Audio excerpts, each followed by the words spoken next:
My brothers and sisters, another one. This is just reasoning from scriptures again. So, premarital sex, no such thing as premarital sex, since sex is marriage. You can't have one without the other. The act of sex is marriage, not the ceremony or the certificate of marriage and documents. For instance, Adam and Eve never went through a marriage ceremony. A ceremony is a tradition of men, but sex is the natural law of marriage.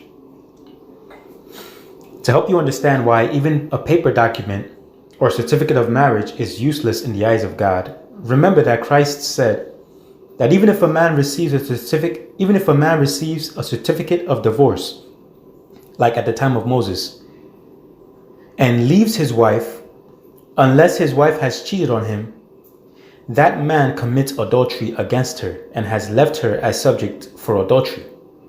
These were the words of Yeshua, Christ, our Master. He said, even if a man receives a certificate, paper document, right? A certificate of divorce. Even if he receives a certificate of divorce and leaves his wife, he commits adultery against her if she has not cheated on him. So it takes for her to cheat on him before he can divorce her. It is not a certificate of divorce that validates him to leave her. And if he leaves her without her cheating on him, in other words, if she is faithful to him and he leaves her because of a paper document, he commits adultery against her and has left her as subject for adultery. So Christ is showing that the paper document, the tradition, means nothing. The tradition of man means nothing. It takes the act of sex to break it, just as much as it takes the act of sex to make it. So do you see? Christ is saying that the paper of divorce holds no value and that a man can only divorce his wife if she cheats on him. So it is the act of sex outside the union in relation to the wife cheating on the man, because she has gone and married and joined herself to another man, that breaks the union. And it is the act of sex that forms the union. So whether it is a certificate of marriage or a certificate of divorce, it means nothing unless an act of sex was involved. Sex is needed both to make a union, and it takes sex to break a union. Again, this is for spiritual-minded people, not fleshly people. When a spiritual couple makes a choice to sleep together, the two have literally become one in the eyes of God.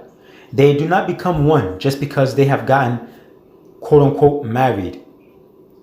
They only become one when they lay down together.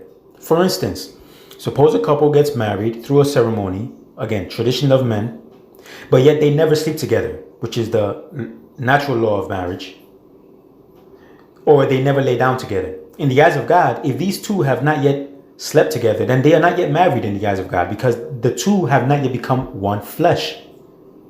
They have not yet had intercourse. You do not become one flesh through signing of paper documents and through traditions of men. If a man did not create your sexual organs, if a man did not create the penis and the vaginal entry, and a man did not put the blood of virginity inside a woman, how can we say that sex is not the natural law of marriage? And if a man did not invent those tools, how can we say that a man's invention of paper documents and signing a certificate is what makes a union? No. Adam and Eve never got married. Sex is what solidifies the union, and the blood of the virginity is the stamp of the covenant. And yes, the principle still applies. Even if a woman is not a virgin, the principle still applies. The two are engaging in sexual activity. They are becoming one in that instance. So again, the act of sex is what solidifies the union, whether there is a public marriage ceremony or not. Just as much as the act of sex is what breaks a marriage, whether there is a public awareness of the breakage or not. Let me repeat. The act of sex is what solidifies the union, whether there is a public marriage ceremony or not. Just as much as the act of sex is what breaks a marriage, whether there is a public awareness of that breakage or not. Why? Because it always and will only matter what God sees, whether it is public or private. What men think is irrelevant. We are spiritual beings, are we not? We have an accounting before God, do we not?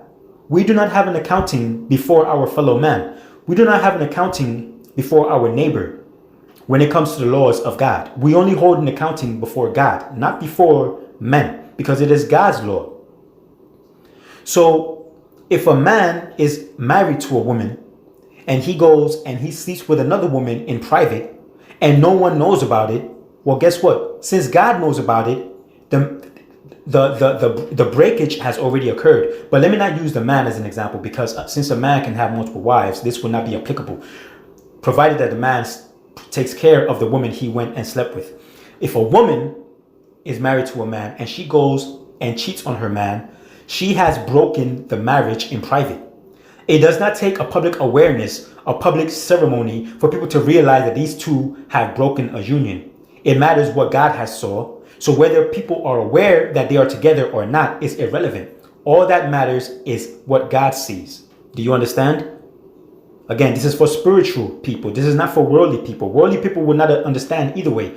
Worldly people will get married through marriage certificate today, sleep together, and a week later they will get divorced. It makes no difference to worldly people. We are worldly people. We are spiritual people. We are not worldly people. We are not fleshly people. So this is why I keep reiterating, this is for spiritual people. The sexual act is the marriage in private that no one sees except God and the two who engaged in it. Both the man and the woman serve as each other's witnesses. They serve as two witnesses before God.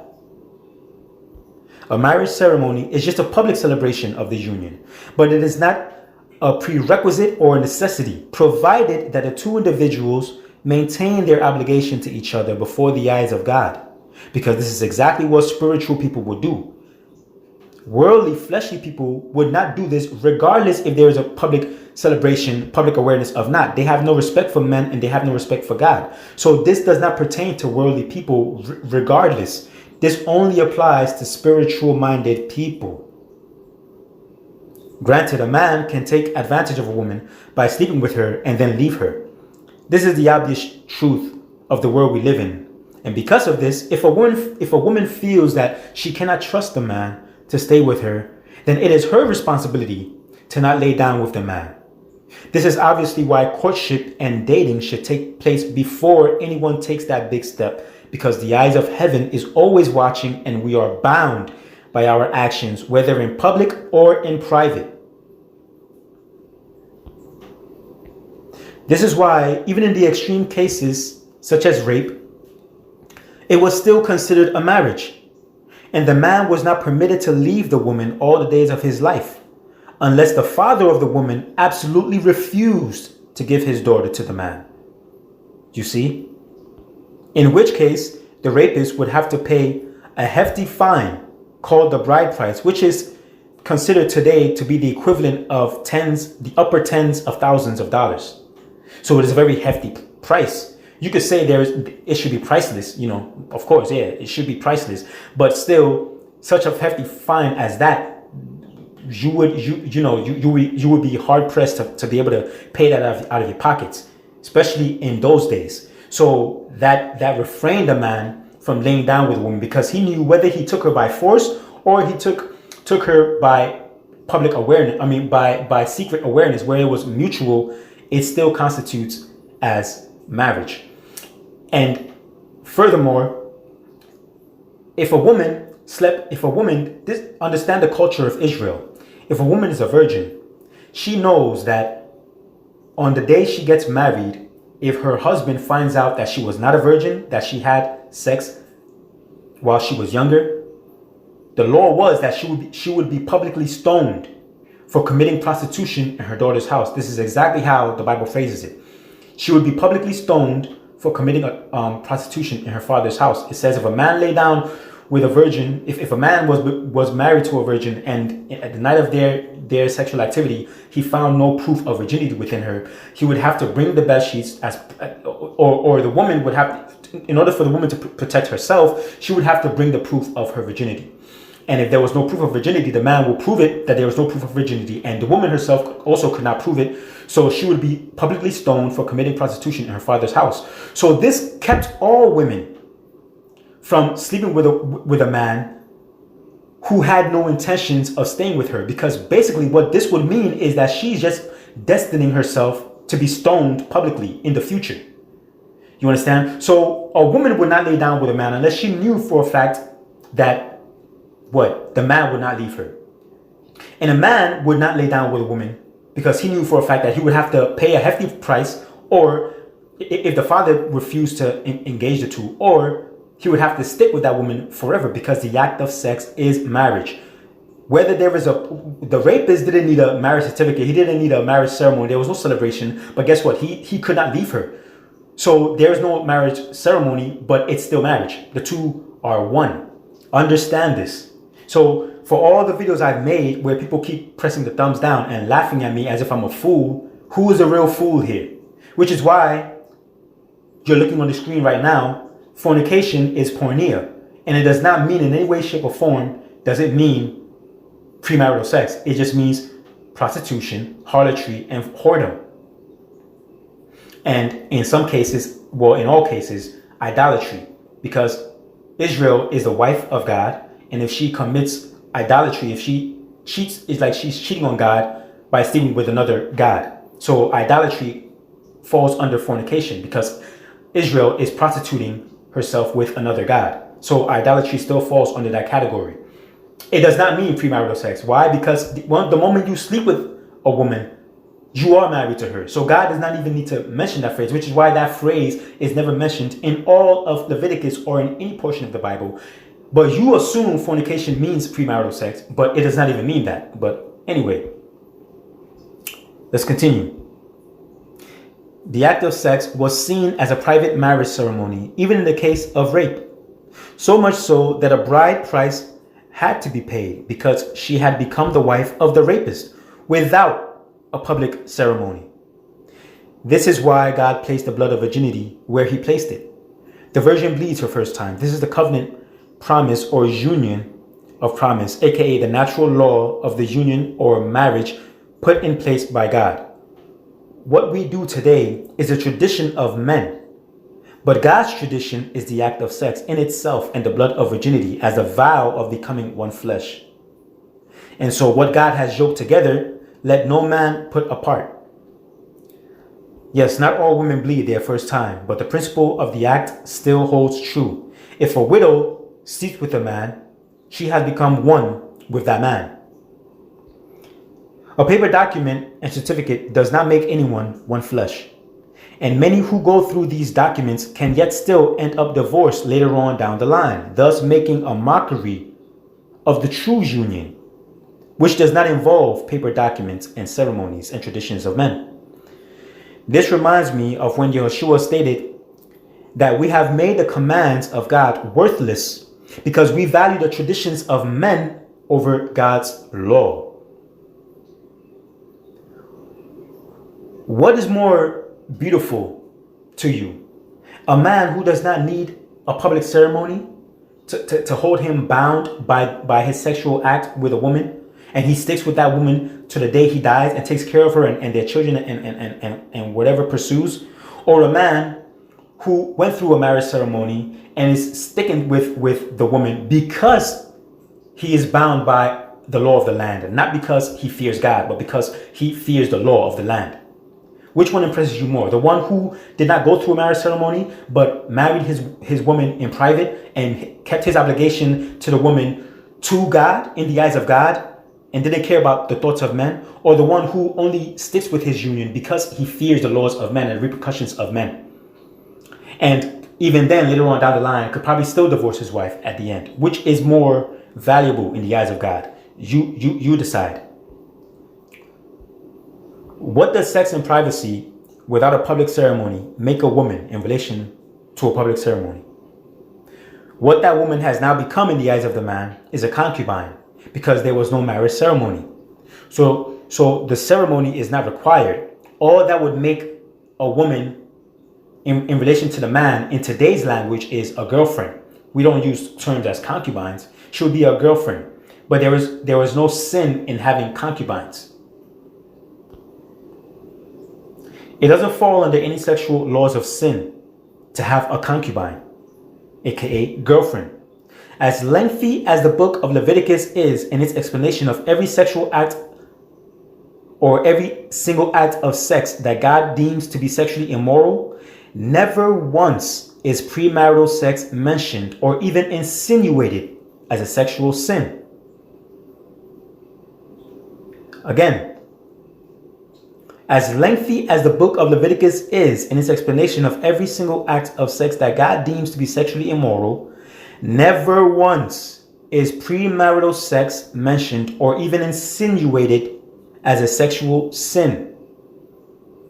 So did God wait hundreds of years till the coming of Christ, and then tens of years after Christ dies for Paul to write to a certain congregation that sex before marriage is a sin? What about all the generations before this point in time? And again, the word Paul used was never premarital sex, and he never used the term sex before marriage. What he did say, though, was fornication. Why? Because the congregation he wrote to, in that place, in that vicinity, was a large practice of prostitution, whoredom, and harlotry. So when he mentioned porneia, they knew exactly what he was talking about. He wasn't talking about premarital sex. He was speaking of fornication, porneia. Again, so did God make sure to mention sexual sins such as incest, bestiality, homosexuality, adultery as sexually immoral, and yet somehow forgot to mention the highest form of sexual activity among the youth, which is called by people today as premarital sex? He just somehow forgot. The reason for such an absence of explanation is simple. There was no need to condemn an act of sex before marriage if the very act of sex was marriage. And even if sex was not consensual, as in the case of rape, the two parties were to be stuck together for life because God's natural law of marriage is sex and not ceremony or certificate or flimsy paper documents. Now, a side point. Now you see, I made a video on hell, disproving it, disproving hellfire, right? And if you show that video to a pastor, there's no way he could dispute it, just as much as they can't dispute this video. But now, most of the people who would mention hellfire, right? Just for you to see that I know what I'm talking about and they don't know what they're talking about. 9 times out of 10, the person who tells you about premarital sex would also believe in the hellfire and Trinity, and they will celebrate Christmas and Easter, right? Pagan things, disgusting things, right? Disgusting things that we should have no part of and no affiliation with. They would mention those, they will be affiliated with all of those things, right? Now, they will probably even celebrate New Year's, right? Now, they will tell you, have you ever looked at a woman with lust? And you would say, yeah. And they will say, oh, so you're a fornicator.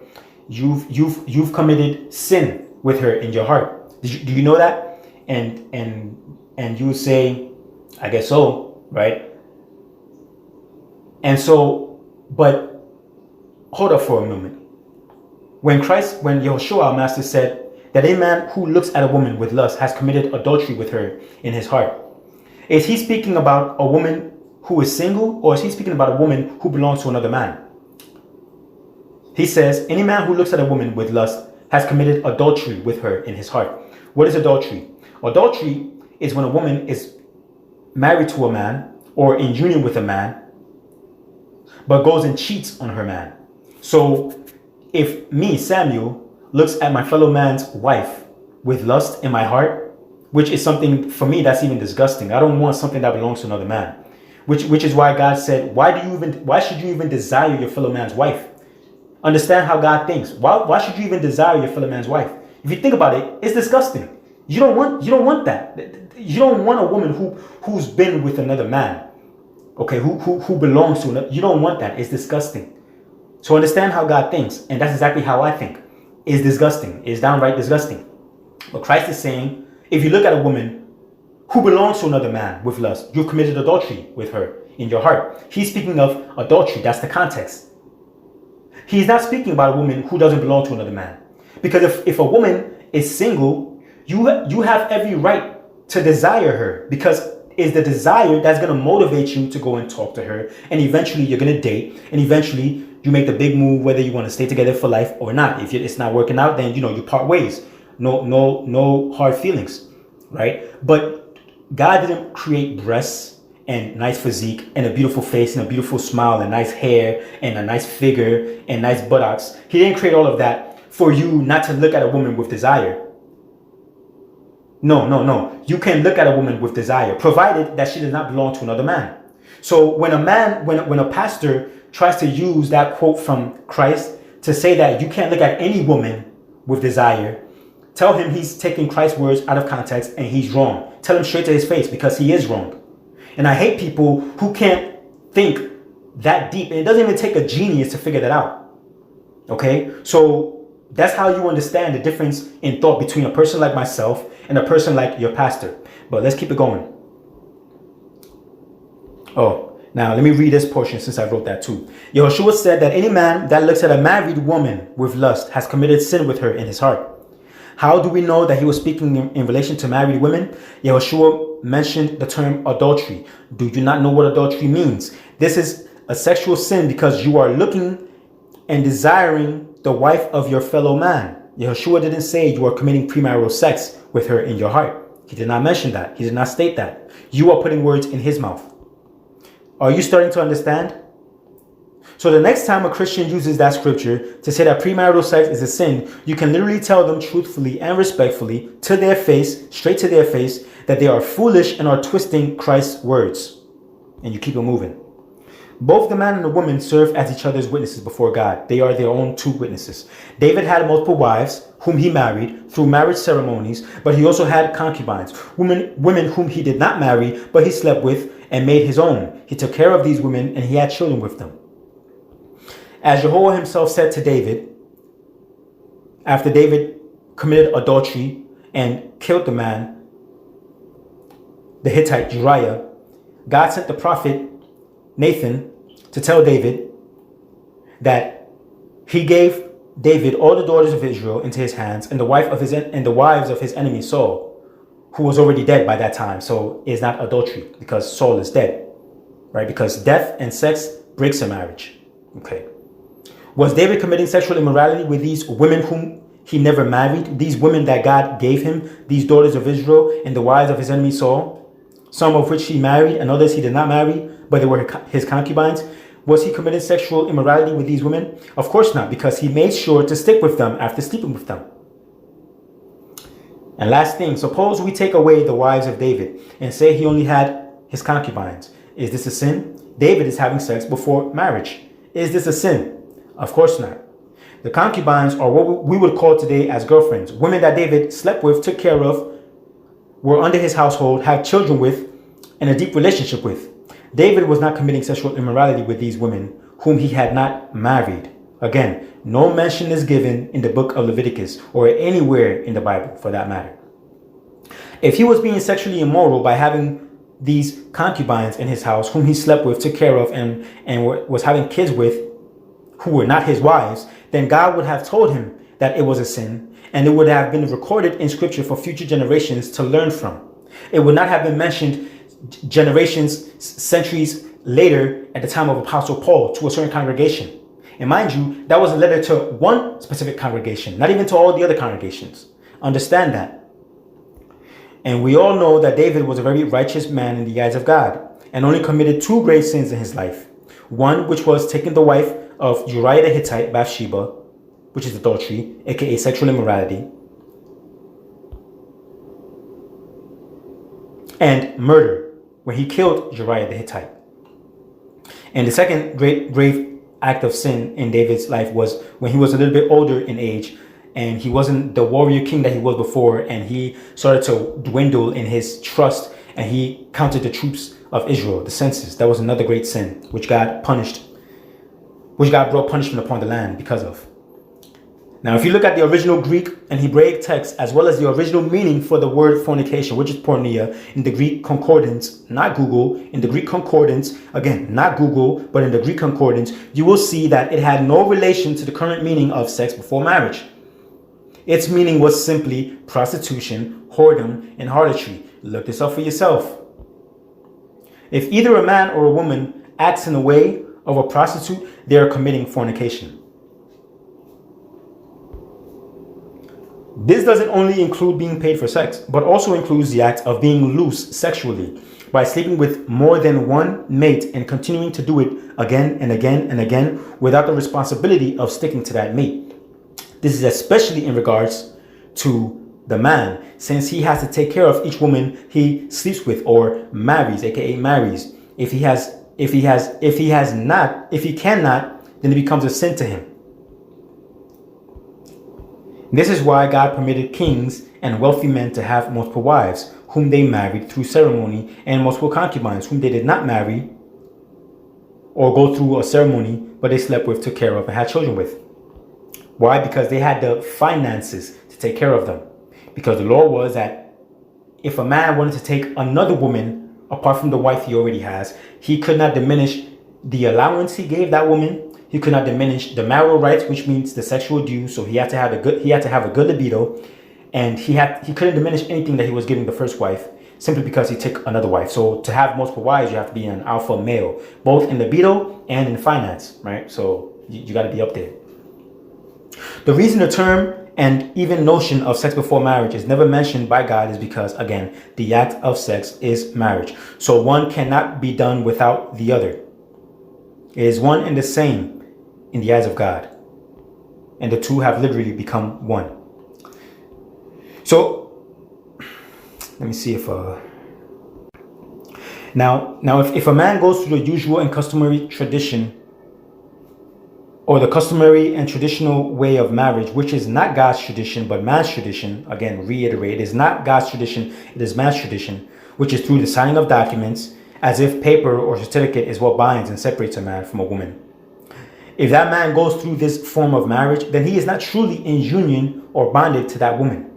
And if he goes through this tradition but leaves his woman, and another man does not go through this tradition of men but goes through the natural law of marriage and sticks to his woman, who do you think in heaven's eyes is more righteous? Which was what I asked previously. Who do you think is more valuable in the eyes of God? The one who keeps his obligation because he knows God is watching him, or the one who keeps his obligation because he knows the law and man whom he sees is watching him? Which man is exhibiting the stronger act of faith? And you judge for yourself.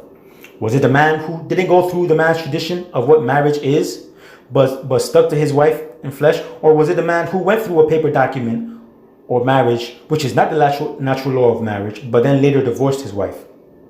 So below this video, I'm going to leave a link to the playlist of all the videos I've made prior, which will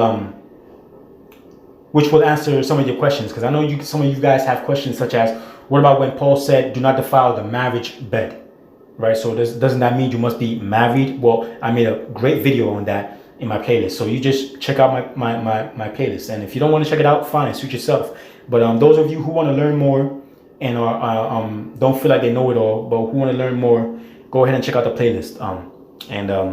Yeah, you'll probably learn something new.